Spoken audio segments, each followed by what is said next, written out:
हे स्वर्गीय पिता परमेश्वर, हम आज की शाम आपको धन्यवाद देते हैं एक और अद्भुत मौके के लिए कि आपने अपना वचन पढ़ने, वचन समझने, वचन का प्रचार करने के लिए आदमी यहाँ किया। ये अद्भुत मौका है। रविवार को हमने देखा कि भजन संहिता 119 का लेखक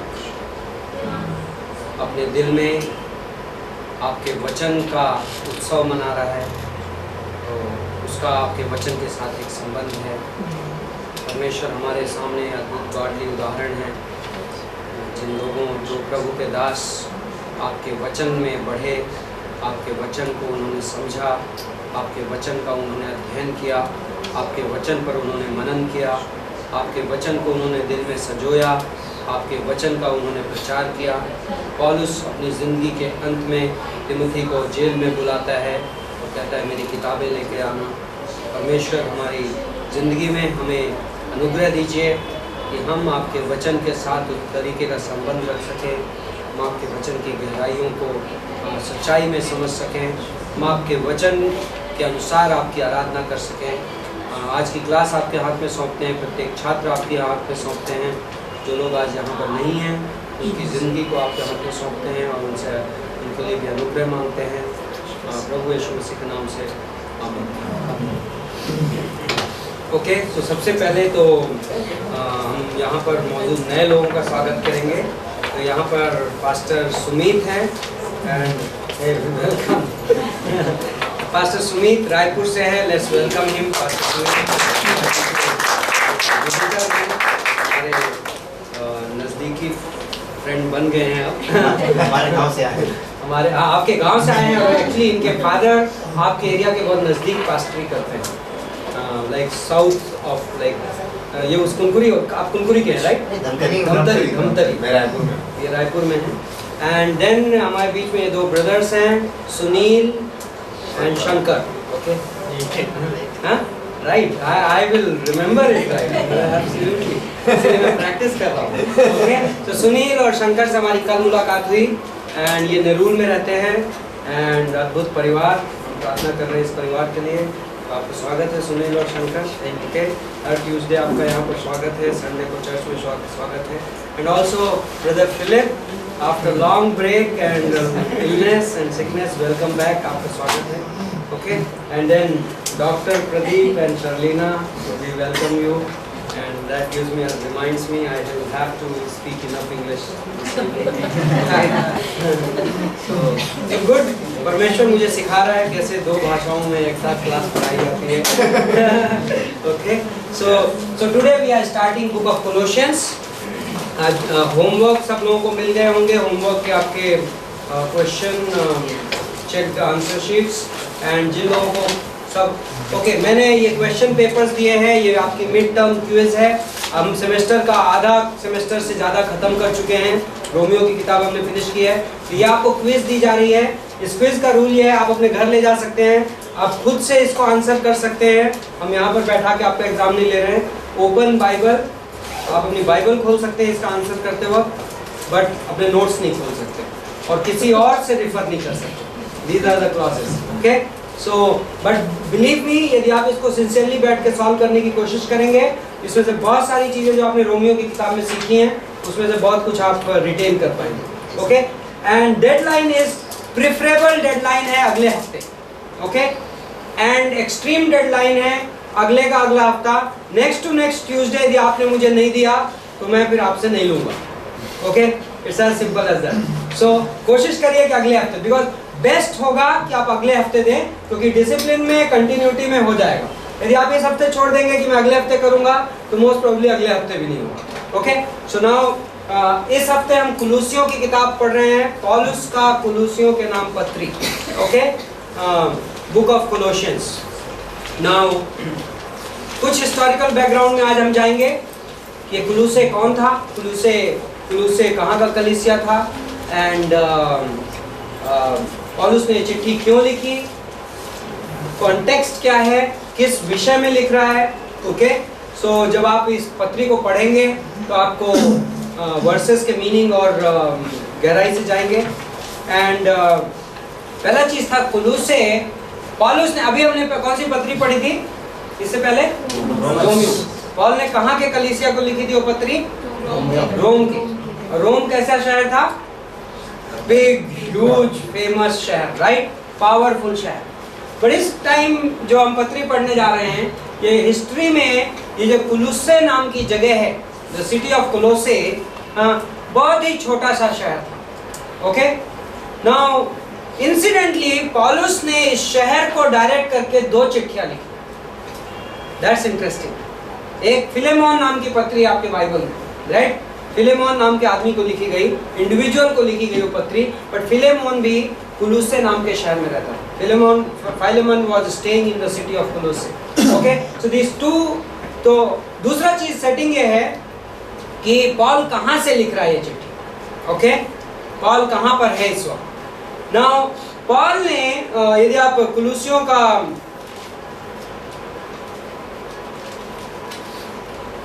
कौन सा अध्याय है? कुलुस्सियों के 4थे अध्याय में एक वर्ष है जो बताती है, ओके, 10वीं पंक्ति,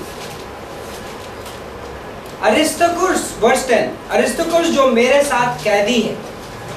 तो ये वर्ष हमें बता रही है कि पॉल इस वक्त कहाँ पे है? जेल में, कैद में, राइट। पॉल ने 4 चिट्ठियां जेल में बैठ के लिखी। कौन सी 4 चिट्ठियां हैं? कुलुस्सियों की पत्री, इफिसियों की पत्री, फिलिपियों की पत्री और फाइलेमन की पत्री। ओके, ये पॉल का पहला जेल जाना है, जब पॉल पहली बार जेल गया। दूसरी बार जब पॉल जेल गया, जब पॉल के जीवन का अंत था, तब पॉल ने second set of prison epistle, जो कि दूसरा तिमोथी की किताब लिखी। ओके, नाउ आउट ऑफ ये 4 पत्रियों में से 3 पत्रियां तो एग्जैक्टली सेम टाइम पे लिखी गई। कैसे पता चलता है? यदि आप कुलुस्सियों का 4था अध्याय देखिए फिर से, यदि आप कुलुस्सियों का 4था अध्याय देखेंगे, एंड न्यू स्टूडेंट्स थोड़ा बेयर करिएगा क्योंकि ये बाइबल कॉलेज क्लास है, तो आपको थोड़ा धीरे धीरे समझ में आएगा, लेकिन आई बिलीव कि आपको परमेश्वर कुछ न कुछ बातें करेगा।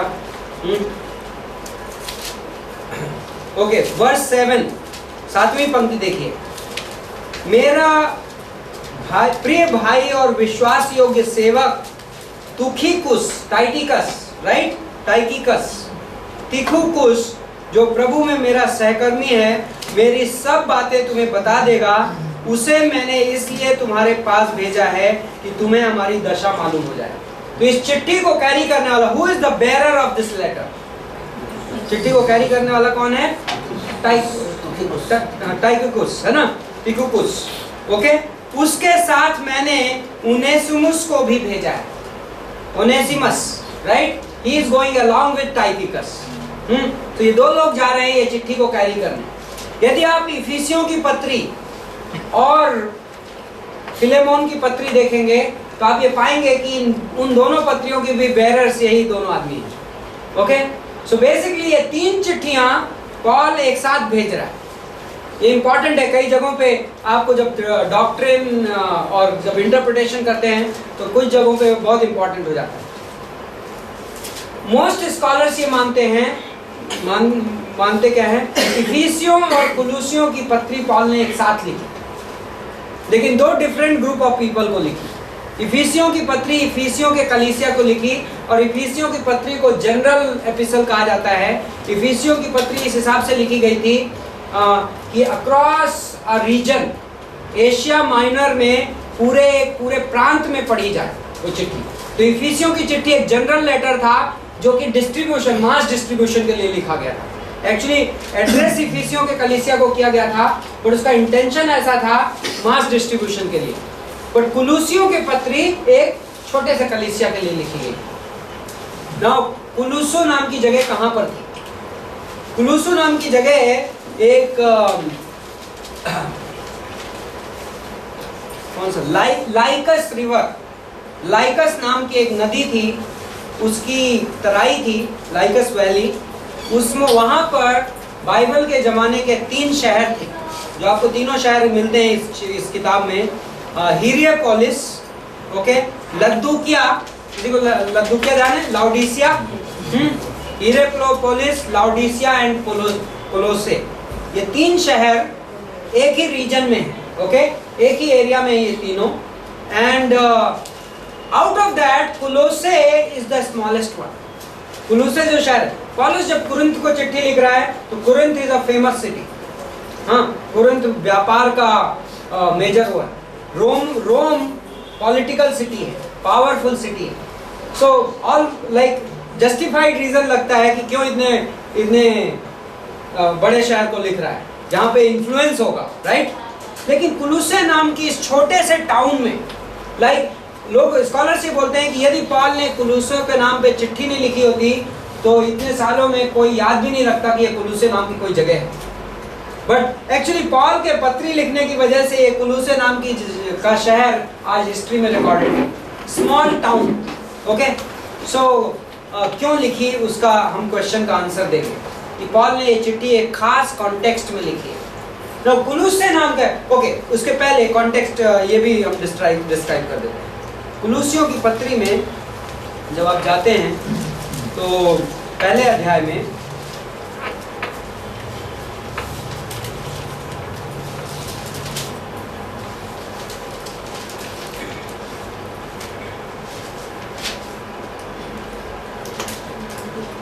ओके, एक और चीज देखिए उससे पहले, दूसरे अध्याय की पहली पंक्ति, मैं चाहता हूं कि तुम जान लो तुम्हारे और उनके लिए जो लौदीकिया में हैं और उन सब के लिए जिन्होंने मेरा शारीरिक मुंह नहीं देखा है, मैं कैसा परिश्रम करता हूं। तो इससे क्या पता चलता है इस वर्ष से? पॉल अब तक इस चर्च में भी नहीं गया। ये चर्च का प्लांटिंग करने वाला कौन था? पॉल नहीं था, ये बात क्लियर है, राइट। पॉल स्वयं इस कलीसिया में गया भी नहीं था, लोगों ने पॉल का मुंह तक नहीं देखा था, okay. Now where is Epaphras? रोमियो का पहला अध्याय में, सॉरी कुलुसियों के पहले अध्याय में, ओके, हाँ, मैं पहले अध्याय की पहली पंक्ति से पढ़ता हूँ। पौलुस की ओर से जो परमेश्वर की इच्छा से मसीह यीशु का प्रेरित है, और भाई तिमुथियुस की ओर से। तो पॉल के साथ में कौन बैठा हुआ है? भाई तिमुथी बैठे हुए हैं, ओके, जेल के अंदर। मसीह में उन पवित्र और विश्वासी भाइयों के नाम से जो कुलुस्से में रहते हैं, ओके। नाउ पवित्र वर्ड पे हम ध्यान देंगे थोड़ी देर। सेंट्स, इंग्लिश बाइबल बोलता है सेंट्स, ओके। कई लोग ये सोचते हैं कि जो विश्वासी बन गया अब उसकी जिंदगी पवित्र हो गई, मतलब एक ह्यूमन सेंस में पवित्र का मतलब क्या होता है? क्लीन, राइट, शुद्ध, राइट। जैसे अब वो कोई गलती नहीं करता है, वो कोई पाप नहीं करता है, बट वो रॉन्ग ट्रांसलेशन है, ओके। जो सेंट्स वर्ड ग्रीक लैंग्वेज में सेंट्स वर्ड का मीनिंग होता है सेपरेटेड, अलग किए गए।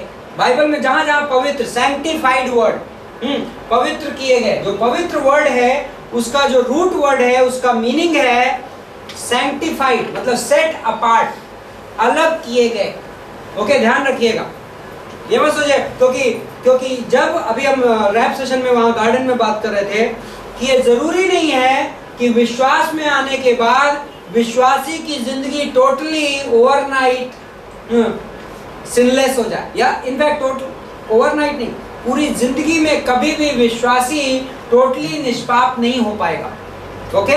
हम रोमियो का 7 पढ़ रहे थे आपकी क्लास में, एंड रोमियो के 7 में पॉल प्रेरित बनने के बाद, प्रभु की सेवकाई सालों तक करने के बाद चिट्ठी में स्ट्रगल कर रहा है कि मैं पाप के हाथों में बिका हुआ हूं, ऐसा बोलता है अपोस्टल पॉल, राइट। सो यदि कोई व्यक्ति, एक डॉक्ट्रिन है क्रिश्चियनिटी में सिनलेस परफेक्शन, सिनलेस परफेक्शन का मतलब पाप रहित संपूर्णता, ओके।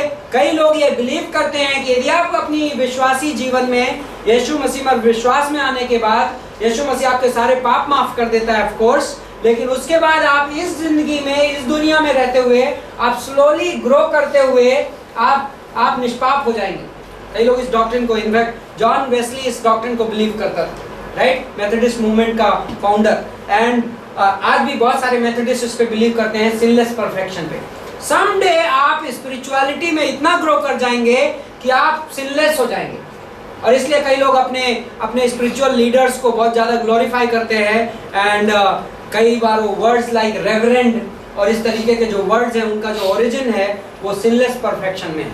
तो लोग ये बिलीव करते हैं कि स्पिरिचुअली जो लोग ऊपर पहुंचते गए ओहदे में सो वो इवेंचुअली बिल्कुल निष्पाप हो जाएंगे। लेकिन पहला यूहन्ना 1:8 और पहला यूहन्ना 1:10 1 John 1:8 and 1 John 1:10 says that if you say you do not have sin in you, you are deceiving yourself। यदि आप कहते हो कि आप में पाप नहीं है तो आप अपने आप को धोखा देते हो, परमेश्वर को झूठा साबित करते हो, राइट। सो इस दुनिया में कोई नहीं है जो पापी ना हो, इस दुनिया में कोई नहीं है जो टोटली अनुभव में इस दुनिया में पवित्र हो, राइट। सो जब पॉल लिख रहा है पवित्र लोगों को मैं लिख रहा हूं तो पोजिशनली लिख रहा है, पोजिशनली हम पवित्र हैं, स्थानिक तौर पे हम सब पवित्र हैं। क्यों? गॉड कहता है जिस दिन तुमने मेरे पुत्र यीशु मसीह पर भरोसा किया मैंने तुम्हारे सारे पाप माफ कर दिए, राइट। तो तुम परमेश्वर की नजर में पवित्र हो गए। तो कोई विश्वासी अपनी लाइफ में किसी चीज से गुजर रह सकता है, स्ट्रगल से हो सकता है, लेकिन वो अपने आप को ये कह सकता है यस अनुभव में मैं अभी भी पवित्र नहीं हूं, अनुभव में मैं अभी भी गलतियां करता हूं, पाप करता हूं, लेकिन यीशु मसीह के द्वारा नजर में मैं सैंक्टिफाइड हूं, मैं अलग किया गया हूं। I am separated unto God. मैं दुनिया में था, मैं इस पापी दुनिया में था, लेकिन जब मैं यीशु मसीह पे विश्वास किया तो परमेश्वर ने मुझे इस दुनिया से अलग कर दिया है। ओके, परमेश्वर अब मेरी काउंटिंग इस दुनिया में नहीं करता, परमेश्वर की काउंटिंग में मैं कौन हूं? मैं पवित्र परमेश्वर की पवित्र संतान हूं, राइट। उस सेंस में हम पवित्र लोग हैं। ओके, नाउ हमारे पिता परमेश्वर की ओर से तुम्हें अनुग्रह और शांति प्राप्त होती रहे और हम तुम्हारे लिए नित्य प्रार्थना करके अपने प्रभु यीशु मसीह के पिता अर्थात परमेश्वर का धन्यवाद करते हैं, क्योंकि हमने सुना है कि मसीह यीशु पर तुम्हारा विश्वास है और सब पवित्र लोगों में से तुम प्रेम रखते हो। So this verse is telling us something. ये वर्स हमें ये बता रही है कि पॉल ने इनके बारे में सुना है। सो दैट मीन्स कुलूसे से कोई आया था पॉल के पास जेल में इन लोगों की न्यूज लेकर, राइट। वो कौन था? इस आशा की हुई वस्तु के कारण जो तुम्हारे लिए स्वर्ग में रखी हुई है, जिसका वर्णन तुम उस सुसमाचार के सत्य वचन में सुन चुके हो जो तुम्हारे पास पहुंचा है, और जैसा जगत में भी फल लाता और बढ़ता जाता है, वैसे ही जिस दिन से तुमने उसको सुना और सच्चाई से परमेश्वर का अनुग्रह पहचाना है, तुम में भी ऐसा ही करता है। उसी की शिक्षा तुमने हमारे प्रिय सहकर्मी इपफ्रास से पाई है, जो हमारे लिए मसीह का विश्वास योग्य सेवक है। उसी ने तुम्हारे प्रेम को जो आत्मा में है हम पर प्रकट किया है। तो किसने न्यूज लाई है पॉल के पास? इपफ्रास ने। इपफ्रास कौन है? Who is Epaphras? He is a servant of God। Paul जब टर्म यूज कर रहा है फेलो सर्वेंट, परमेश्वर का सहकर्मी है, राइट। तो पॉल उसको अपने बराबर कंधे से कंधे पे रख रहा है। पॉल कह रहा है हम ये मान सकते हैं कि इपफ्रास उस चर्च का पास्टर है। Okay, most scholars believe that he is the pastor of Colossae. Okay, and यहाँ पर आगे कुछ वर्सेस बोलती है कि इपफ्रास हिरियोपोलिस में भी और लद्दुकिया में भी मेहनत करता है। सो दैट मीन्स ज्यादातर स्कॉलर्स ये बिलीव करते हैं नाउ कुछ गेस वर्क कि कुलूसे का चर्च कैसे फॉर्म हुआ होगा। यदि पॉल ने उस चर्च को प्लांट नहीं किया तो फिर ये चर्च कैसे फॉर्म हुआ होगा। प्रेरितों की किताब में जब पॉल इफिसुस वाले इलाके में पहुंचा था और पॉल ने जब प्रचार किया था तो बाइबल ऐसे बोलती है तब परमेश्वर का वचन एशिया में, पूरे एशिया में फैलता गया, right. So like the word of God spread in whole of Asia. प्रेरितों के काम की किताब। तो कहाँ पे था पॉल? पॉल एफिसुस में प्रीचिंग कर रहा था, लेकिन पॉल जब 3 साल तक पॉल एफिसुस में रह के डिसाइपलशिप कर रहा था तो क्या हो रहा था पता है? परमेश्वर का वचन स्प्रेड आउट कर रहा है। किसी दास ने सुना और वो मोस्ट स्कॉलर्स ये बिलीव करते हैं इपफ्रास जो है वो पॉल की टीचिंग लेकर वहाँ से निकला और वो अपनी एरिया में गया और उसने चर्च प्लांट किया और वो इस वक्त इस चर्च का पास्टर है।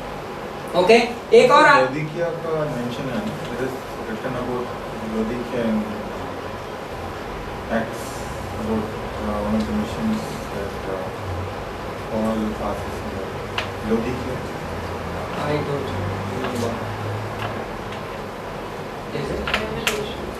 Revelation it is there. Revelation book में दिया है that church is address. But I don't remember whether Laodicea is mentioned in the book of Acts. But maybe, but at least Colossae is not mentioned. है ना? So Colossia and then ये fact कि जब Paul बोलता है कि तुमने मेरा मुंह नहीं देखा है, तो that tells कि Paul has not been there. है ना? So now context ये है. मैं आपको ये भूमिका इसलिए बांध रहा हूँ. Context ये है. कुलुसे के चर्च में कोई प्रॉब्लम चल रही है. अब मैं उस प्रॉब्लम की ओर आपको ले जाऊंगा. और वो प्रॉब्लम इपाफ्रास यंग पास्टर है. उसके पास पॉल जितनी अथॉरिटी नहीं है. इपाफ्रास उसको डील नहीं कर पा रहा है.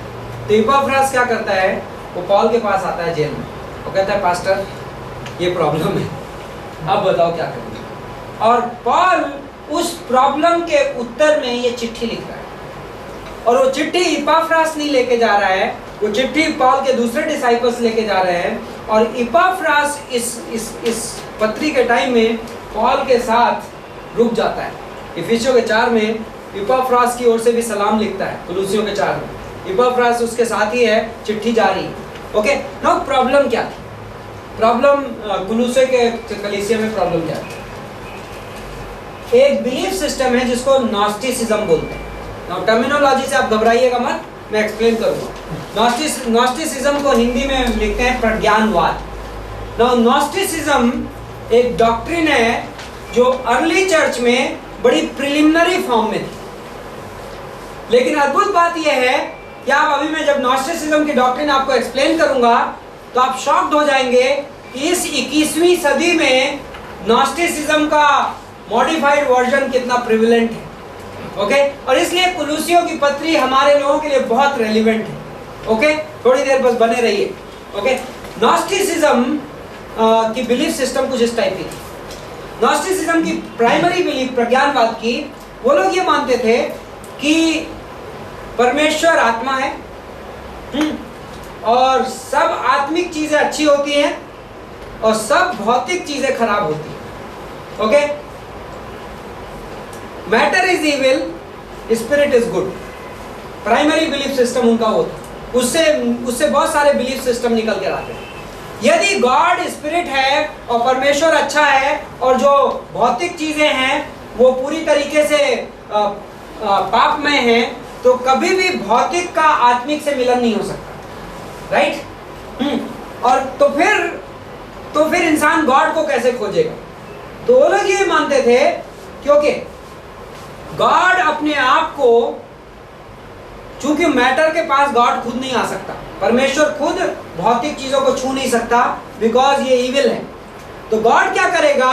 विभिन्न तरीकों के प्रकाशन से इंटरमीडिएट एजेंसी के द्वारा गॉड अपने आप को प्रकट करेगा. तो वो इंटरमीडिएट एजेंसीज क्या है? तो नॉस्टिक सिस्टम ऐसा की थिंकिंग ऐसी थी.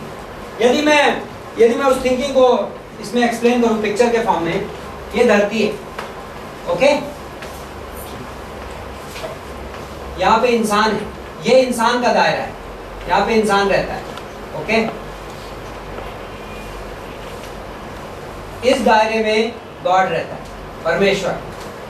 ना ये दायरे को कभी टच नहीं कर सकता उनके साथ. क्यों? क्योंकि ये पवित्र है. जहाँ परमेश्वर निवास करता है टोटली पवित्र है, जहाँ इंसान निवास करता है जो भौतिक चीज है वो टोटली पापी है. This is evil, this is Holi. तो उनका कहना यह था कि यहाँ पर इंटरमीडिएट में एक वर्ल्ड है, एक दुनिया है जो मिडिल में है, जो आत्मिक दुनिया है, जिस दुनिया में स्वर्गदूत है, जिस दुनिया में इंसान कोशिश करके इस दुनिया से टच स्थापित कर सकता है और परमेश्वर इस दुनिया के द्वारा इंसान के साथ कनेक्ट होता है. ये नॉस्टिक टेंडेंसी थी. आज का new age movement, meditation, right, ये सब क्या है? ये है. वो लोग अपने आप को रेज अप करके प्लेटफॉर्म, अक्सर वो टर्मिनोलॉजीज यूज करेंगे कि आपको इनिशिएटेड होना पड़ेगा, आपको हायर लेवल पे जाना पड़ेगा. वो सब क्या है? वो ये है.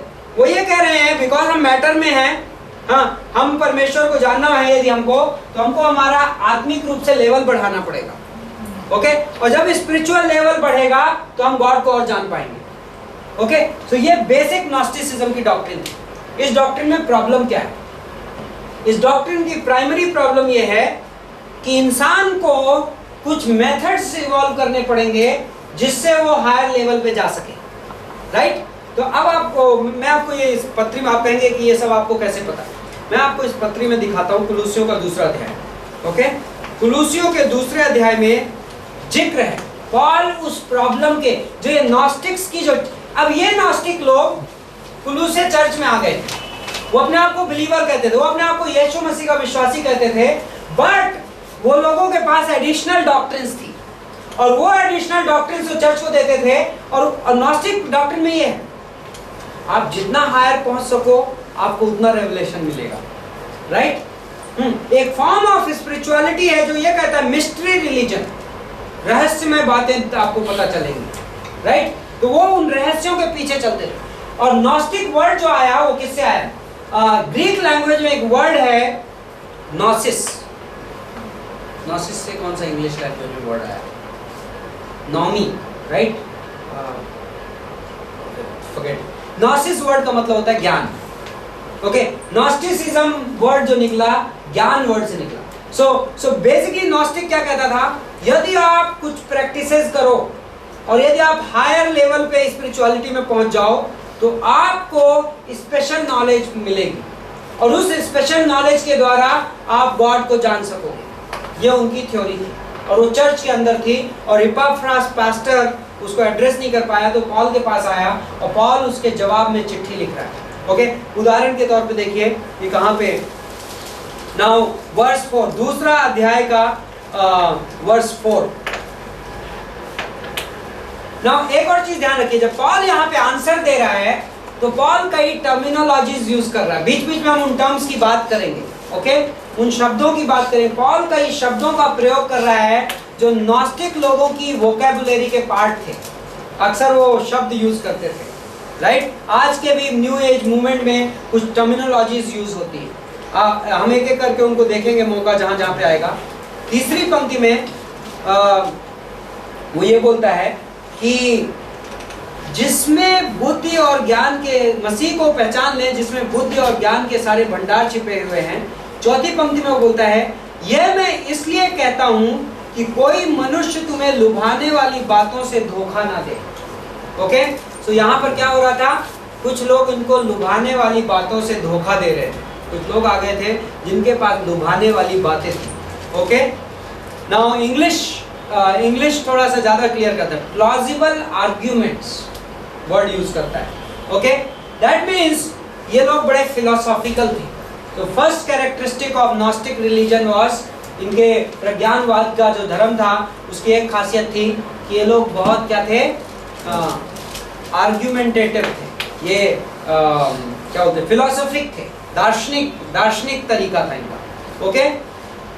अगली आप 8वीं पंक्ति में देखिए, चौकस रहो कि कोई तुम्हें उस तत्व ज्ञान और व्यर्थ धोखे के द्वारा अपना अहेर ना बना ले जो मनुष्यों की परंपराओं और संसार की आदि शिक्षा के अनुसार तो है परंतु मसीह के अनुसार नहीं है। तो यहाँ पर क्या क्या है, तत्वज्ञान, अगेन फिलॉसफी, दार्शनिक। तो ये लोग फिलॉसफी ओरिएंटेड थे, and then empty deceit, and यहाँ पे क्या है, ह्यूमन ट्रेडिशन, परंपराएं। तो ये लोग अक्सर क्या करते थे, क्योंकि आपको नाउ नॉस्टिसिज्म के दो परिणाम थे। ये प्रज्ञानवाद का एक आदमी की लाइफ में दो इम्प्लीकेशन थे। यदि आदमी प्रज्ञानवाद पे बिलीव करने लगे, यदि आदमी ये बिलीव करने लगे क्योंकि गॉड पवित्र है, इंसान पापी है और गॉड कभी भी इंसान को टच नहीं कर सकता, तो इसके परिणाम क्या है? दो तरीके के परिणाम पॉसिबल हैं। पहला परिणाम है, आदमी पवित्रता अचीव करने की कोशिश करने में वो क्या करेगा, जिसको साधु वाली जिंदगी बोलते हैं। तो आज आप कई रिलीजन्स में पाते हैं, त्याग कर देते हैं, वैराग्य, राइट? वैराग्य क्या बोलता है, बिकॉज मैटर इविल है, ये जिंदगी पाप भरी है और ये आप घर बसाओगे, आप पैसा कमाओगे, वो सब पाप से जुड़ा है, तो आप सब कुछ छोड़ के वैराग्य में चले जाओ, right? So that is asceticism बोलते हैं उसको, ओके? वैराग्य। नाउ सेकंड एक्सट्रीम उसकी ये पॉसिबल। सेकंड एक्सट्रीम में क्या बोलेगा आदमी, उद्धार तो आत्मा में होगा, आत्मा शुद्ध है और शरीर पापी है। ओके, और चूंकि आत्मा शुद्ध है और शरीर पापी है, तो मैं शरीर में कितना भी पाप करूं, मेरा आत्मा को तो टच करेगा नहीं, तो पाप करते रहो, कोई प्रॉब्लम नहीं।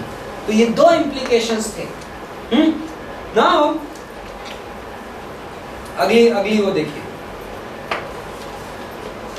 18वीं पंक्ति। कोई मनुष्य आत्महीनता और स्वर्गदूतों की पूजा करा के तुम्हें दौड़ के प्रतिफल से वंचित ना रखे। ऐसा मनुष्य देखी हुई बातों में लगा रहता है और अपनी शारीरिक समझ पर व्यर्थ फूलता है और उस शिरोमणि को पकड़े नहीं रहता जिससे सारी देह जोड़ों और पट्ठों के द्वारा पालन पोषण पाकर और एक साथ गढ़कर परमेश्वर की ओर से बढ़ती जाती है। तो यहाँ पर देख रहे हैं आप कुछ चीजें हैं। ओ सॉरी, 16वीं पंक्ति भी चल देख पढ़ लीजिए। 16वीं पंक्ति क्या बोलता है? इसलिए वर्स 16, इसलिए खाने पीने या पर्व या नए चांद या सबत के विषय में तुम्हारा कोई फैसला ना करे। ओके, सो इन लोगों का जो रिलीजियस सिस्टम था उसमें क्या चीजें थी? दिन मनाना, लाइक कुछ डेज बड़े होली होते हैं, कोई दिन बड़े पवित्र हैं, या कोई ये खाना अच्छा है, ये खाना अच्छा नहीं है, ये आप खा सकते हैं, आप ये नहीं खा सकते हैं, राइट। देन 18वीं पंक्ति में ये स्वर्गदूतों की पूजा, right, worshipping of angels, that goes a little more high, right. ये उस तरीके की, उसमें डीमन वर्शिप, मंत्र तंत्र जो आज आप देखते हैं, राइट, इनिशिएशंस, लोग आहुतियां देते हैं, ये सारी चीजें इस रिलीजियस सिस्टम में इन्वॉल्व थी और क्रिश्चियंस इसमें इन्वॉल्व थे। इस कुलुसे चर्च के अंदर ये चीजें चल रही थी। इसलिए पॉल लिख रहा है कि मैं चाहता हूं, मैं आपको चेतावनी दे रहा हूं कि कोई आपको इन चीजों में इन्वॉल्व ना करे। So Christians getting involve in astrology, आज की दुनिया में क्रिस्टल गेजिंग, राइट, जादुई चीजें, ये सब बड़ी डेंजरस है। और पॉल कह रहा है, मैं कह रहा हूं कि ये सब मसीह से बाहर है और इन चीजों में तुम इन्वॉल्व मत हो, राइट। 20वीं पंक्ति, जबकि तुम मसीह के साथ संसार की आदि शिक्षा की ओर से मर गए हो, तो फिर क्यों उनके समान जो संसार के हैं जीवन बिताते हो? तुम ऐसी में क्यों रहते हो कि ये ना छूना, उसे ना चखना और उसे हाथ ना लगाना? कभी आप देखते हो ऐसा होते हुए चर्च में? वो मत छूना, वो मत खाना, उसे हाथ मत लगाना। क्यों? इंटेंशन क्या है? Don't touch it, don't eat it, don't do this, don't do that. Intention क्या है? उसके पीछे भावना क्या है? आप यदि कुछ चीजें हैं जो करोगे तो आप अपवित्र हो जाओगे, और कुछ चीजें नहीं करोगे तो आप पवित्र रहोगे। और यदि आप इस तरीके की जिंदगी जियोगे जिसमें पवित्र पवित्र पवित्र काम करते रहो, तो आप गॉड से एक स्पेशल लेवल अचीव कर लोगे। ये सब रॉन्ग है, ये नॉस्टिक डॉक्ट्रिन। तो पॉल इस डॉक्ट्रिन को एड्रेस कर रहा है, इस गलत उपदेश को, इस गलत शिक्षा को पॉल राइट कर रहा है। पॉल सिखा रहा है ये क्यों गलत है। ओके, तो अब हम वापस जाते हैं। नाउ इस नेक्स्ट क्वेश्चन, कुलूसियों के पत्री जब हम पढ़ेंगे तो अक्सर हम हर पत्री में सारांश, कौन सी एक वर्स है जो इस पत्री का सारांश देती है, okay, theme verse of this book, okay, वो वर्स हम पहले देखते हैं। कुलूसियों का 1:16, कुलूसियंस 1:16, 1:18 एक्चुअली, 1:18 क्या बोलता है? वही देह अर्थात कलीसिया का सिर है, वही आदि है और मरे हुओं में से जी उठने वालों में पहलौठा है, कि सब बातों में वही प्रधान ठहरे। वर्ड है प्री एमिनेंट। यीशु मसीह कौन है? वो सब कुछ है। ओके, मैं ये वर्सेस फिर से पढ़ता हूँ।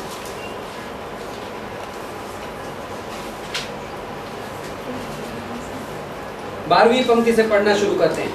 कोलोसियंस 1:12, पहला अध्याय 12वीं पंक्ति। और पिता का धन्यवाद करते रहो। कौन पिता? स्वर्ग में पिता परमेश्वर। परमेश्वर का धन्यवाद करते रहो, जिसने हमें इस योग्य बनाया है कि ज्योति में पवित्र लोगों के साथ मीरास में सहभागी हूं। धीरे धीरे पढ़ेंगे जिससे आप इन शब्दों को, इन वर्ड्स को, इनको समझ पाओ। ओके, क्या बोलता है? पिता का धन्यवाद हम क्यों करते रहे? परमेश्वर का हम धन्यवाद क्यों करें? यहाँ पर लिखा है, उसने हमें इस योग्य बनाया है कि ज्योति में, ज्योति मतलब रोशनी, राइट? रोशनी में पवित्र लोगों के साथ मीरास, मीरास मतलब उत्तराधिकार, हमें एक दिन इनाम मिलने वाला है। एक दिन हम स्वर्ग जाएंगे और स्वर्ग में हमारे पास क्या रहेगा? मीरास रहेगी। ओके, और हम उसके क्या है? सहभागी हैं। किसके साथ? पवित्र लोगों के साथ। पवित्र लोग कौन है? विश्वासी, जो भी उद्धार में है, राइट? तो हम पवित्र लोगों के साथ सहभागी बनाए। परमेश्वर को हम धन्यवाद क्यों दे रहे हैं? वो क्या कह रहा है सारांश में, शॉर्ट में? परमेश्वर को धन्यवाद दो अपने उद्धार के लिए, राइट? गॉड ने हमें क्या? स्वर्ग का अधिकारी बना दिया है। कैसे बना दिया है? उद्धार के द्वारा। उसके लिए धन्यवाद दो। आगे पढ़िए 13वीं पंक्ति में, उसी ने हमें अंधकार के वश से छुड़ाकर अपने प्रिय पुत्र के राज्य में प्रवेश कराया। किसे? हमें में कौन कौन है? सारे उद्धार पाने वाले, सारे विश्वासी। All believers are a part of this verse. कहां से बोला? इंग्लिश बाइबल इस तरीके से बोलता है, He has translated us from kingdom of darkness to kingdom of light। यदि ये पाप का राज्य है, ओके, इन लोगों की पूरी नॉस्टिक्स की कोशिश क्या है कि हमें कोशिश करके somehow इस यहाँ पे क्या है पता है? एक्चुअली उनकी व्यू पॉइंट एक हिसाब से सही था। ये एरिया में कौन रहता है पता है? तो मिडिल वाला एरिया है। इसमें आसमान की शक्तियां रहती हैं, इसमें डिमोनिक एक्टिविटी है, दुष्ट आत्माएं हैं। और जब इस दुनिया के लोग विभिन्न तरीकों से इन दुष्ट आत्माओं से कांटेक्ट एस्टेब्लिश करने की कोशिश करते हैं तो उन्हें उसका परिणाम नहीं पता है। परमेश्वर की योजना ये नहीं है कि कोई भी इंसान सितारों को देख के, आज दुनिया के मेजॉरिटी न्यूज़पेपर और मेजॉरिटी मैगजीन्स में क्या एक पन्ना जरूर होता है, और वो पन्ना कौन सा होता है? हॉरोस्कोप, राशिफल। और दुख की बात यह है कि कई बार बिलीवर भी उठा के हॉरोस्कोप खोल लेता है। आपको यह नहीं पता है कि आप अनजाने में डिमोनिक एक्टिविटी के साथ कांटेक्ट एस्टेब्लिश करने की कोशिश कर रहे हो। कई बार लोग हाथ दिखाते हैं, थोड़ा सा फ्यूचर पता लगाने में क्या जाता है। कोई बात है, पास्टर आपको नहीं पता कि उसने बहुत एक्यूरेट बताया। आई डोंट केयर एक्यूरेट बताया, मुझे डिमोनिक एक्टिविटीज में इन्वॉल्व नहीं होना है, मुझे दुष्ट आत्माओं के साथ संबंध नहीं बनाना है। पौलुस कह रहा है, जिस वक्त तुमने उद्धार ग्रहण किया, परमेश्वर ने तुम्हें अंधकार के राज्य में से उठा के अपने प्रिय पुत्र के राज्य में रख दिया। हाँ, आपको कोई प्रोसेस की जरूरत नहीं है, आपको किसी इनिशिएशन की जरूरत नहीं है।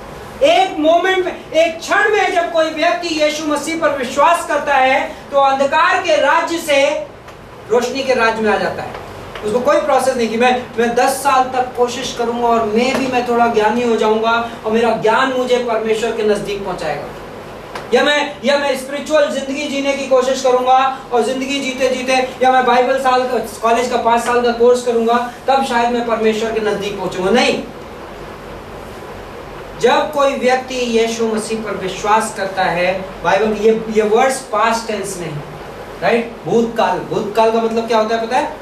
जो चीज ऑलरेडी हो गई है, राइट? Already happened. हम अंधकार के राज्य से रोशनी के राज्य में। नाउ राज्य वर्ड इंटरेस्टिंग वर्ड है। पौलुस ये भी बोल सकता था हम अंधकार से रोशनी में कर दिए गए, right? But he is saying we have been translated from the kingdom of darkness to the kingdom of dear son, right?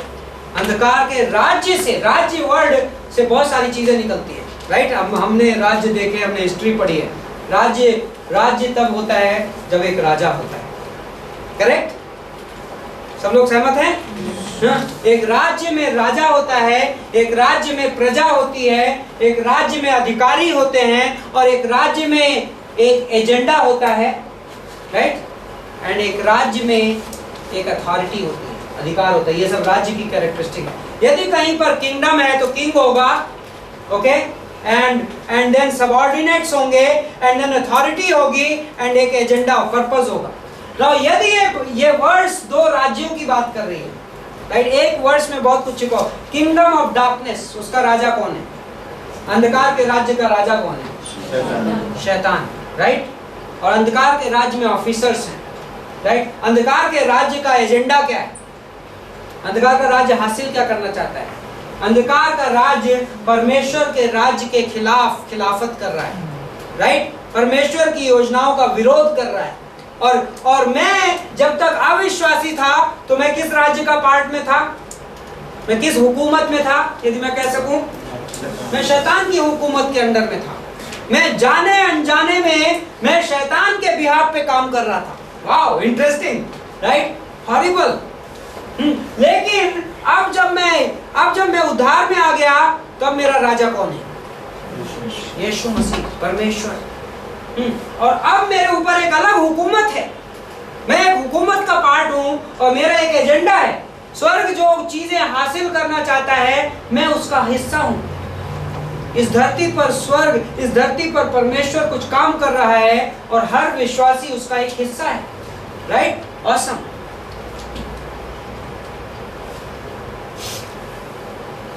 तेरहवीं पंक्ति मैं फिर से पढ़ रहा हूं। उसी ने हमें अंधकार के वश से छुड़ाकर, मैं उसको राज्य ट्रांसलेट करूंगा, अंधकार के राज्य से छुड़ाकर अपने प्रिय पुत्र के राज्य में प्रवेश कराया। ना प्रिय पुत्र, ना यहाँ पर पॉल अपने सब्जेक्ट के पीक पर पहुंचता है। ये जो राज्य जिसमें हम ट्रांसलेटेड हुए हैं, ये किसका राज्य है? जनरली स्पीकिंग हम कह सकते हैं परमेश्वर का राज्य है, और ये वर्ष कह रही है पिता परमेश्वर ने हमें अपने प्रिय पुत्र के राज्य में प्रवेश करा दिया। प्रिय पुत्र कौन है? यीशु मसीह, राइट। यीशु मसीह वो प्रिय पुत्र है। नाउ पॉल उस प्रिय पुत्र का डिस्क्रिप्शन देगा। पॉल अब आगे की वर्सेस में यीशु मसीह का डिस्क्रिप्शन देगा। 15वीं पंक्ति, वह तो अदृश्य परमेश्वर का प्रतिरूप, थोड़ी देर रुकेंगे, ओके। वह तो अदृश्य परमेश्वर का, कितने लोग मानते हैं कि परमेश्वर अदृश्य है, राइट? परमेश्वर अदृश्य है, राइट। लेकिन यदि परमेश्वर अदृश्य है तो फिर परमेश्वर को इंसान जानेगा कैसे? परमेश्वर को इंसान देखेगा कैसे? तो ये वर्ष ये बोल रही है कि यीशु मसीह परमेश्वर का प्रतिरूप है। आपने कभी आज सुबह घर से निकलने से पहले आईना देखा, राइट? आपको अपने बारे में कैसे पता चला आज मैं कैसा लग रहा हूँ? मैंने कंघी की, एक दिन मैं ऑफिस जाने वाला था 2-4 दिन पहले, और मैं बिल्कुल रेडी हो गया एंड मैं जूता तक पहन लिया, एंड देन मैं गलती से मिरर के सामने पहुंचा तो मैंने रियलाइज किया कंघी नहीं की, राइट? इंटरेस्टिंग। तो आईना मुझे बताता है कि मैं कैसा हूं, राइट? जो प्रतिरूप वर्ड है वो ये है, यीशु मसीह परमेश्वर, हमें परमेश्वर दिखाता है। यीशु मसीह टोटली हमें परमेश्वर दिखाता है। वो पवित्र परमेश्वर का प्रतिरूप और सारी सृष्टि में पहलौठा है। सारी सृष्टि में पहलौठा है ना। कई लोग ये इंग्लिश में वर्ड है first born of all creation. Now इस वर्ड से कई लोग थियोलॉजी में ठोकर खा जाते हैं, फर्स्ट बॉर्न। और आपको बाइबल कॉलेज स्टूडेंट के तौर पे आपको इस वर्ड को पता होना चाहिए कि बाइबल यीशु मसीह को फर्स्ट बॉर्न या पहलौठा क्यों बोल रहा है। क्योंकि पहलौठा बाइबल में इस्तेमाल किया गया है पहले बेटे के लिए, राइट?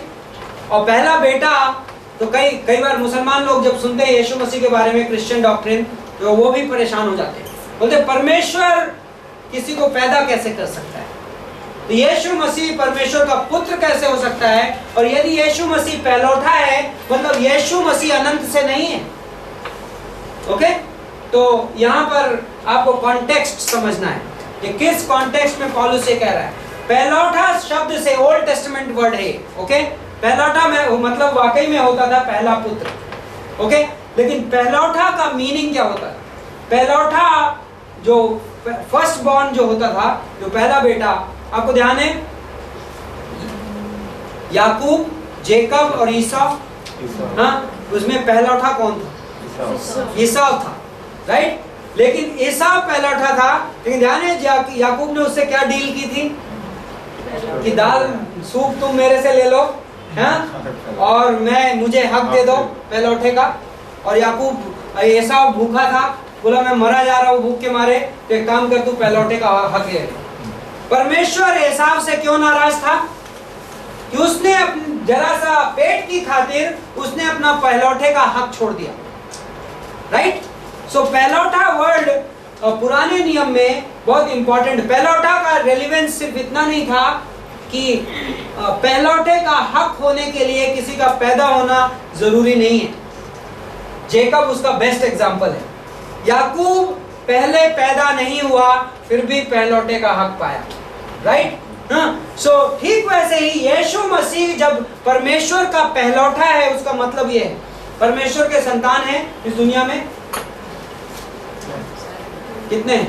कौन कौन परमेश्वर के संतान कहे गए हैं? हम सब परमेश्वर की संतान कहे गए हैं बाइबल में। और कौन कहा गया है? यीशु मसीह को परमेश्वर का संतान कहा गया है। और कौन कहा गया है? स्वर्गदूत परमेश्वर के संतान कहे गए हैं। राइट? जेनेसिस 6 में आप देखते हो, या अय्यूब का 38वां अध्याय में देखते हो, and sons of God. Right? So परमेश्वर के संतान स्वर्गदूतों को भी कहा गया है, परमेश्वर का संतान इंसान को भी कहा गया है, परमेश्वर का संतान एक्चुअली इन जनरल भी इंसानों को कहा गया है, और फिर परमेश्वर का संतान बिलीवर्स को भी कहा गया है। हम 3-4 कैटेगरी के लोग आपको दिखा दिए जिनको परमेश्वर का संतान कहा गया है। राइट? तो क्या यीशु मसीह और बाकी परमेश्वर के संतान बराबर है? नहीं। यीशु मसीह परमेश्वर के सारे संतानों में क्या है? सुप्रीम है, सर्वश्रेष्ठ है। सो पहलौठा वर्ड लोग इस पे फोकस करने लगते हैं। फर्स्ट बॉर्न में लोग बॉर्न पे फोकस करते हैं। फोकस किस पे करना है? फर्स्ट पे फोकस करना है। और कई बार लोगों की डॉक्ट्रिन वियर्ड हो जाती है इसकी वजह से, गलत चीज पर फोकस करते हैं। जब बाइबल यीशु मसीह के लिए फर्स्ट बॉर्न शब्द इस्तेमाल कर रही है तो उसमें स्ट्रेस इस बात पे है कि वो पहला है। ओके? ऐसे ही यूहन्ना की किताब में 3रे अध्याय में एक फ्रेज है जो कई लोगों को कंफ्यूज कर देती है। Only begotten, God gave his only begotten son. कई क्रिश्चियंस लड़खड़ा जाते हैं यदि डिबेट पे आ जाए। राइट? परमेश्वर ने अपना इकलौता, हिंदी में तो फिर भी चल जाता है, इंग्लिश में ओनली बिगॉटन बहुत डेंजरस हो जाता है। राइट? तो कई लोगों ने नई बाइबल ट्रांसलेट की, उसमें बिगॉटन को निकाल दिया, एक्सप्लेन ही नहीं करना पड़े। राइट? बिगॉटन का मतलब वैसे बाइबल में ही होता है पैदा होना। राइट? बट ओनली बिगॉटन में स्ट्रेस जो है वो ओनली पे। राइट? परमेश्वर के बहुत संतान है इस दुनिया में। राइट? हम सब परमेश्वर द्वारा उत्पन्न हुए हैं, लेकिन परमेश्वर कह रहा है जब हमने उद्धार ग्रहण किया तो हमने नया जन्म ग्रहण किया आत्मा के द्वारा। वी आर ऑल, यीशु मसीह ने कहा कि जो आत्मा से पैदा हुआ वो आत्मिक है। राइट? तो हम सब आत्मा से पैदा हुए। किसने पैदा किया हमको? परमेश्वर। जिस वक्त हम यीशु मसीह पर विश्वास किए हमने नया जन्म पाया, और वो नया जन्म हमने आत्मा से पाया। तो बड़ा यूनिक है। लेकिन यीशु मसीह इज द ओनली बिगॉटन। मतलब यीशु मसीह को इस दुनिया के सारे जितने परमेश्वर की संतान हैं उनसे अलग कैटेगरी में डाल दी इस वर्ष। ओनली का मतलब क्या होता है? इकलौता, सिर्फ एक है उसके जैसा, ये है उसका मतलब। राइट? सो ये वर्सेस में वह तो अदृश्य परमेश्वर का प्रतिरूप और सारी सृष्टि में पहलौठा है, क्योंकि अब सुनिए, वर्सेस सुनिए, बहुत पावरफुल है। पॉल, क्योंकि उसी में किसमें? यीशु मसीह में। राइट? इन जीसस क्राइस्ट, उसी में सारी वस्तुओं की सृष्टि हुई। वाह! तो गॉड ने ये दुनिया बनाई, किसमें बनाई? यीशु मसीह में बनाई। राइट? आगे कौन कौन इंक्लूडेड है? चाहे स्वर्ग की हो चाहे धरती की। लो भाई, चाहे यहाँ की हो चाहे यहाँ की। ओके? इस डायग्राम में देखी है या अनदेखी है, क्या सिंहासन, क्या प्रभुताएं, क्या प्रधानताएं। और ये वर्ष यहाँ तक भी पहुंच गई। ओके? पॉल कह रहा है चाहे तुम इस लेवल की बात करो, चाहे तुम इस लेवल की बात करो, और या चाहे तुम इस लेवल की बात करो, ये सब यीशु मसीह के द्वारा हुआ है। राइट? यीशु मसीह इन सब से ऊपर है। कहां पे पहुंचे? सारी वस्तुएं उसी के द्वारा और उसी के लिए सृजी गई। सारी वस्तुएं यीशु मसीह के द्वारा बनाई गई। इसका मतलब क्या होता है पता है? कि यीशु मसीह कभी नहीं बनाया गया। ये वर्ष अपने आप ये कहती है, राइट? यदि सारी वस्तुएं जो बनाई गई हैं वो यीशु मसीह के द्वारा बनाई गई हैं, तो यीशु मसीह बनाई गई वस्तुओं में नहीं है। करेक्ट?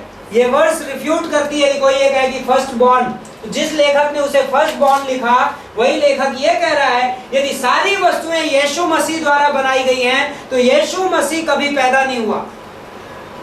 राइट? यीशु मसीह, तो फर्स्ट बॉर्न वर्ड का कई बार लोग डिबेट करेंगे, पास्टर आप तो फर्स्ट पे फोकस करने को कह रहे हो और बॉर्न पे फोकस क्यों ना करूं मैं? वो इसलिए मत करो कि सेम ऑथर नेक्स्ट सेंटेंस में ये बोल रहा है कि इस दुनिया में जो भी पैदा हुआ वो यीशु मसीह के द्वारा पैदा हुआ और यीशु मसीह के लिए पैदा हुआ, और यीशु मसीह पैदा हुआ में इंक्लूडेड नहीं है। करेक्ट? हाँ? ओके, 17वीं पंक्ति सुनिए। वही सब वस्तुओं में प्रथम है। यह है वो वर्ड, यीशु मसीह प्रथम है। प्रथम का मतलब क्या होता है? पहला। यीशु मसीह प्रथम है। सब वस्तुओं में मतलब कितनी वस्तुओं में? सब वस्तुओं में। सब वस्तुओं में क्या क्या इंक्लूडेड है? यस, मेरे घर के अंदर की, राइट राइट, मेरी जॉब की, मेरी नौकरी की, मेरे दर्द की, राइट, मेरी जिंदगी की इच्छाओं की, सब में क्या है? यीशु मसीह प्रथम है। क्या मैं हमेशा अनुभव करता हूँ कि यीशु मसीह प्रथम है? कई बार नहीं करता हूँ। कई बार मैं सोचता हूँ ओ माय गॉड, मुझे शादी करनी है और वो सबसे प्रथम है, राइट? या मेरी ये जरूरत है और वो सबसे प्रथम है, दैट्स फर्स्ट। बट बाइबल कह रहा है यीशु मसीह प्रथम। नाउ यहाँ पर मैं रुक रहा हूँ, वापस प्रज्ञानवादियों को ला रहा हूँ पिक्चर में। प्रज्ञानवादियों के हिसाब से प्रज्ञानवादी ये नहीं कहेंगे क्रिश्चियन चर्च में आके क्यों यीशु मसीह को छोड़ दो, वो कहेंगे नो प्रॉब्लम।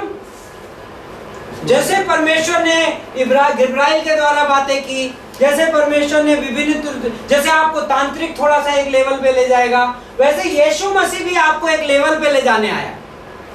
आप समझ रहे हैं? मैं एक बार आउटरीच कर रहा था अंधेरी में और मुझे एक सज्जन मिले। उन्होंने कहा कि बाइबल में लिखा है आदि में वचन था, वचन परमेश्वर था, वचन परमेश्वर के साथ था। चलिए आप हमारे साथ एक सभा में चलिए, हम आपको यीशु मसीह दिखाएंगे। मैंने कहा ऐसा कैसे हो सकता है? यीशु मसीह 2000 साल पहले आके स्वर्ग भी चले गए। बोले नहीं, बोले ये आपकी बाइबल ये बोल रही है कि वचन कहाँ पर होता है? वचन दिमाग में होता है। तो आप यदि दिमाग में जाएंगे अपने, तो आप यीशु मसीह को पा जाएंगे और आपको यीशु मसीह परमेश्वर के साथ मिला देगा।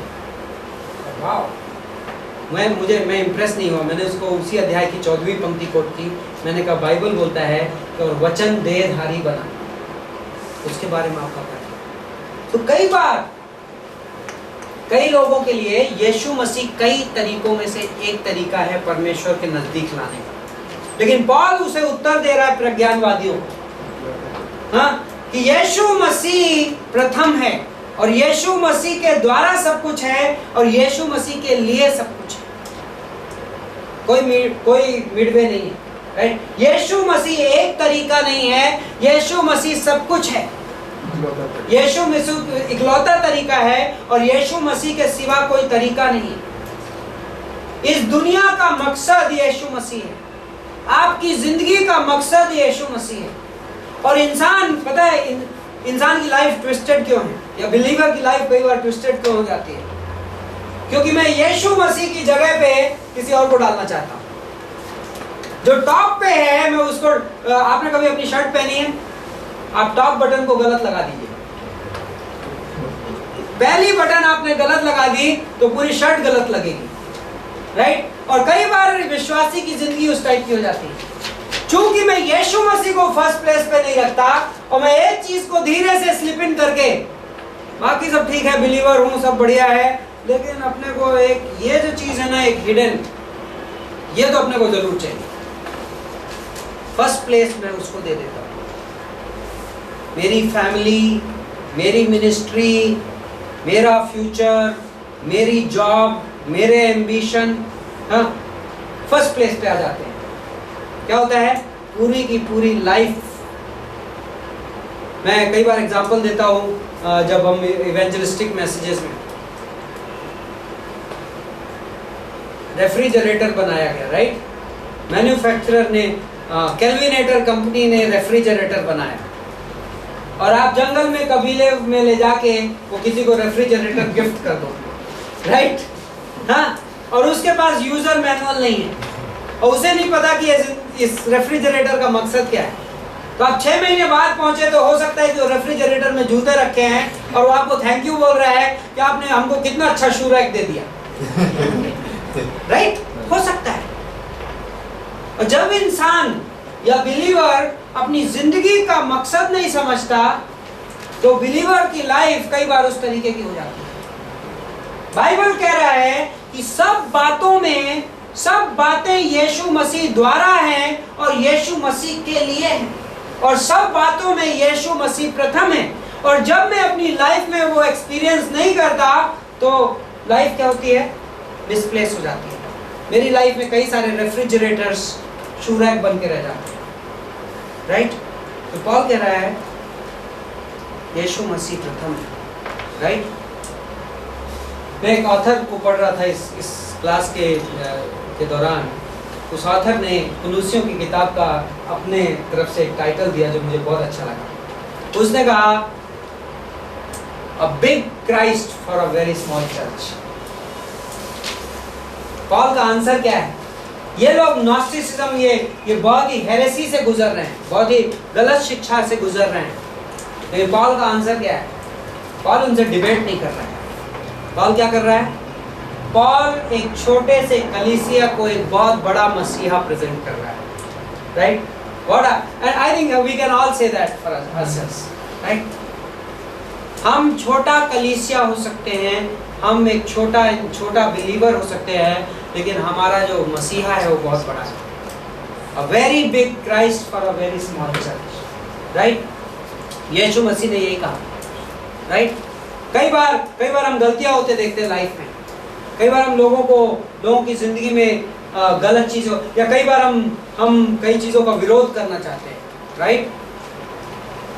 बट पता है राइट तरीका क्या है? कई बार आपको सड़क पे कोई मिलेगा, आप गॉस्पेल सुना रहे हो, लोग डिबेट्स में जाते हैं, हम ऐसा क्यों ना करें, हम साईं बाबा को क्यों ना माने, या हम नमाज क्यों ना पढ़ें, और या हम ये क्यों ना पढ़ें। तो हम हर बार हर तर्क का उत्तर देने की कोशिश नहीं करते। पता है क्यों? यीशु मसीह ने कहा यदि मैं उठाया जाऊंगा, यदि मैं ऊपर उठाया जाऊंगा तो मैं सारे मनुष्यों को अपनी ओर खींचूंगा, राइट? कितना अद्भुत है। यदि मैं पॉल वही काम कर रहा है। पॉल कह रहा है ओके लेट मी नॉट, मैं तुमको ये बता सकता हूँ क्यों चांद नहीं देखना है, क्यों आपको रिवाज नहीं मानने हैं, फिर मैं आपको हर चीज का आर्ग्यूमेंट दे सकता हूँ, लेकिन वो आपकी प्रॉब्लम रिजॉल्व नहीं करेगा। आपकी प्रॉब्लम क्या रिजॉल्व करेगा? प्री एमिनेंस ऑफ क्राइस्ट, यीशु मसीह की प्रथमता। आज हम ऐसी दुनिया में जी रहे हैं, राइट? हम यीशु मसीह प्रीच करते हैं, हम यीशु मसीह को एग्जॉल्ट करते हैं, हम यीशु मसीह के नेचर और कैरेक्टर की बात करते हैं, हम यीशु मसीह के कामों की बात करते हैं, और हम बाकी चीजें, बाकी आर्ग्यूमेंट्स को साइड में छोड़ देते हैं, right? Preeminence of Christ is the answer to the heresy, right? Okay, आगे बढ़ते हैं। वही सब वस्तुओं में प्रथम है और सब वस्तुएं उसी में स्थिर रहती हैं। ये इंटरेस्टिंग है। In him all things hold together, सभी वस्तुएं उसमें स्थिर हैं। कभी आपने सोचा है हम लोग आज जमीन में खड़े हैं तो क्या चीज ने अभी हमें यहाँ पे स्थिर कर रखा है? गुरुत्वाकर्षण, राइट? ग्रेविटी, साइंस, हाँ, अभी आप स्पेस में जाते हो तो आपने कभी देखा होगा स्पेस क्राफ्ट में सब उड़ने लगते हैं, कोई अपना वजन नहीं संभाल पाता। आप कई बार ग्रेविटी देख पा रहे हो यहाँ, आप बड़े यूज्ड तो, आप कहते हो कहाँ ग्रेविटी, कौन सा गुरुत्वाकर्षण, वो तो वैज्ञानिकों ने निकाल लिया एक टर्म, राइट? अनबिलीवेबल लगता है, बट रियलिटी ये है कि गुरुत्वाकर्षण नहीं होता तो हम सब यहाँ पे उड़ रहे होते, राइट? आप किसी चीज को, आप ट्रेनें नहीं चल पाती, कारों का एक्सीडेंट हो जाता, एब्सोल्युटली केओस हो जाता, राइट? गुरुत्वाकर्षण। बट मैं आपको एक चीज समझाने के लिए इस वर्ष, इस एक फ्रेज की डेप्थ समझाने के लिए ये उदाहरण दे रहा हूं। ये फ्रेज ये बोल रही है कि सब बातें, सब चीजें उसी में स्थित है। किसमें? यीशु मसीह में। Like absolute universal gravitational force, परमेश्वर स्वयं। तो कई बार लोग जब चमत्कारों की बात होती है, यीशु मसीह चमत्कार करता है, और कई बार स्केप्टिक लोग कहते हैं, ओ माय गॉड, ऐसा कैसे हो सकता है, अनबिलीवेबल, राइट? पर चमत्कारों का एक्सप्लेनेशन क्या है पता है? आज जो चीजें हम देखते हैं, ओके, आप ये चीज, किसी को कैंसर हो गया और ट्रीटमेंट ना दिया जाए तो मर जाएगा, राइट? ये क्या है? ये एक लॉ है जो हमने ऑब्जर्व किया है। वो लॉ का बनाने वाला कौन है? गॉड। एक्चुअली इवेंचुअली वो गॉड ने बनाया, इंसान ने सिर्फ उसको ऑब्जर्व किया, राइट? और ऐसे इस दुनिया में बहुत सारे लॉज हैं, और आज हम उन लॉज को ऑपरेट करते देखते हैं तो हम ये सोचते हैं ये तो ऐसा ही होता है, राइट? तो एक आदमी अंधा पैदा हुआ बचपन से, अब उसकी आंख कभी नहीं सुधरेगी, और यीशु मसीह सीन में आया और उसने क्या किया? ये रही मिट्टी, ये रहा मेरा थूक, इसको लगाओ और जाओ धो लो और ठीक हो जाएगा। लोग कहेंगे अरे ये कैसे हो गया? इसलिए हो गया कि हम ये देखते हैं कि अंधा देख नहीं सकता, क्योंकि एक रूल है, एक लॉ है जिससे ये पूरी दुनिया बंधी हुई है। और ऐसे विभिन्न लॉज को हमने ऑब्जर्व किया है, लेकिन हमने ये नहीं सोचा कि इन सारे लॉज को सेट किसने किया है? परमेश्वर ने। ये वर्स वही कह रही है कि in him all things hold together. ये सारी चीजें परमेश्वर ने जोड़ के रखी हुई हैं। परमेश्वर जिस दिन चाहे उनमें से एक पे हाथ रिलीज कर सकता है, राइट? जब ये गुरुत्वाकर्षण नहीं रहा तो आप फ्लाई करने लगोगे। तो पहली बार आपने स्पेस क्राफ्ट के अंदर स्पेस जो अंतरिक्ष यात्री है उसको उड़ते देखा तो आपको लगा होगा ये कैसे हो सकता है, तो किसी ने आपको समझाया है ये गुरुत्वाकर्षण है, गुरुत्वाकर्षण जब नहीं रहा ये फ्लाई करने लगा, राइट? ठीक वैसे ही यीशु मसीह उस लॉ को होल्ड करता है, और जिस वक्त वो डिसाइड करता है कि मैं इस लॉ को अभी रिलीज कर रहा हूं, उस वक्त वो उस लॉ को रिलीज कर सकता है। जब आने वाले परमेश्वर के राज्य में, जब बाइबल ये कहता है कि एक छोटा बच्चा शेर किसके साथ खेलेगा? शेर के साथ खेलेगा, तो आप कहते हो ओह माय गॉड, ये कैसे हो सकता है? वो इसलिए हो सकता है कि अभी परमेश्वर ने इस दुनिया को एक तरीके के नियम से होल्ड कर रखा है, और वो नियम एक हिसाब से शाप का नियम है। दुनिया शापित हो गई जिस दिन इंसान ने पाप किया, और इसलिए सांप इंसान को काटता है और शेर जानवर एक दूसरे को मारते हैं। लेकिन बाइबल बताता है कि परमेश्वर के राज्य में एक दिन वो शाप का नियम रिलीज कर दिया जाएगा, एंड एब्सोल्युटली डिफरेंट होगा, राइट? आज उसने इन सब चीजों को होल्ड टुगेदर कर रखा अपने नियमों से, राइट? आगे बढ़ते हैं। वही देह अर्थात कलीसिया का सिर है। कौन? वही कौन है इस वर्ष में? यस, इंपॉर्टेंट है ये समझना। ये सारी वर्सेस किसके बारे में बोली जा रही हैं? यीशु मसीह के बारे में। वही देह अर्थात कलीसिया का सिर है, वही आदि है। आदि मतलब शुरुआत, बिगिनिंग, राइट? और वही मरे हुओं में से जी उठने वालों में पहला था, कि वह इन सब बातों में वही प्रधान ठहरे, क्योंकि पिता की प्रसन्नता इसी में है कि उसमें सारी परिपूर्णता वास करे, और उसके क्रूस पर बहे लहू के द्वारा मेल मिलाप करके सब वस्तुओं का उसी के द्वारा से अपने साथ मेल कर ले, चाहे वे पृथ्वी पर की हों चाहे स्वर्ग की। ओके, सो नाउ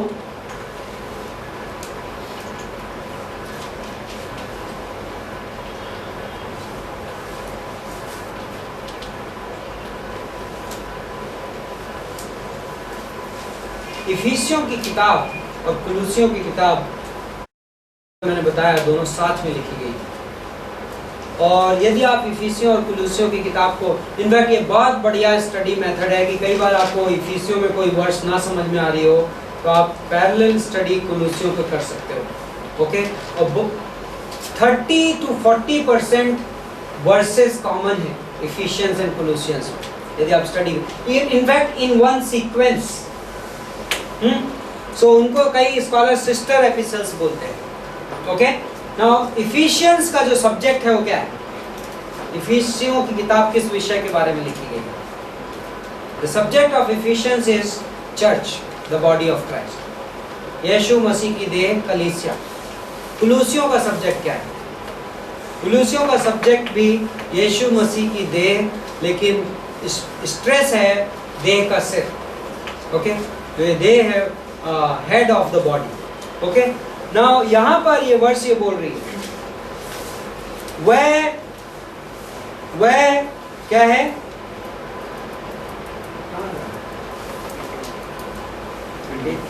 हाँ, ये 18वीं पंक्ति, वही देह अर्थात कलीसिया का सिर। Okay, now this is may be the last point okay for the class today. Romeo की किताब में हमने एक सिद्धांत इंट्रोड्यूस किया था और वो क्या था?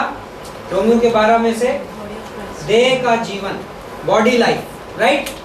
एक इंपॉर्टेंट एस्पेक्ट क्रिश्चियन लाइफ का ये है कि क्रिश्चियन देह का जीवन अनुभव करे। जस्ट टू रीइटरेट, देह एक जीवित चीज है और बाइबल यीशु मसीह के कलीसिया को जब हम यीशु मसीह पे विश्वास किए तो बाइबल कहता है हम मसीह के अंग बन गए।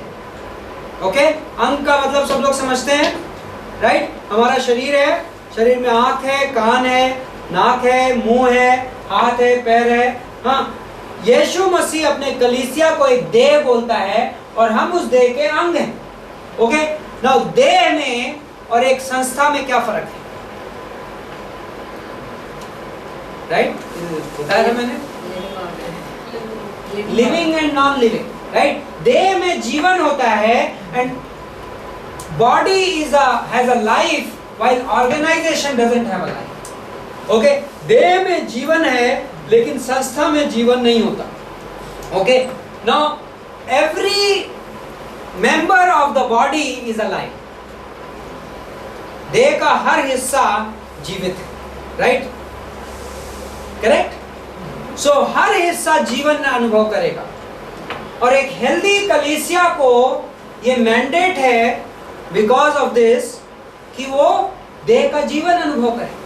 लेकिन क्या ये पॉसिबल है कि किन्हीं गलतियों की वजह से एक कलीसिया अपनी संगति के जीवन में और अपनी रोजमर्रा की जीवन में उस जीवन का अनुभव ना करे? ये पॉसिबल है और उसका एक क्लू यहां पर है। नाउ शरीर के अंगों की तुलना करिए। ये उंगली को यदि कुछ काम करना होता है तो ये किससे इंस्ट्रक्शन ग्रहण करती है? सिर से, राइट? दिमाग से, सिर से। इस आंख को जब काम करना होता है तो ये किससे इंस्ट्रक्शन ग्रहण करती है? दिमाग से, राइट? हमारे शरीर का एक एक अंग किससे जुड़ा हुआ है? सिर से जुड़ा हुआ है, राइट? और क्या ये आपस में एक दूसरे के विरोध में काम करते हैं? क्या इस शरीर के हर अंग में एक यूनिक एकता है? बड़ी यूनिक एकता है। ये बिल्कुल एक दूसरे को कॉम्प्लीमेंट करते हैं। बट प्रभु यीशु मसीह के कलीसिया में क्या आप हमेशा वैसा पाते हो? नहीं पाते हो। कई बार मसीह की देह वो एकता अनुभव नहीं करती जो बाइबल एग्जॉर्ट करती है उस एकता के लिए, राइट? उसका कारण क्या है? इस वर्ष में उत्तर है, मसीह देह का सिर। और एक कलीसिया के लिए देह का जीवन अनुभव करने के लिए यह बहुत इंपॉर्टेंट है कि इंडिविजुअल अंग अपने सिर के साथ जो कनेक्शन है उसको एक्सपीरियंस करें।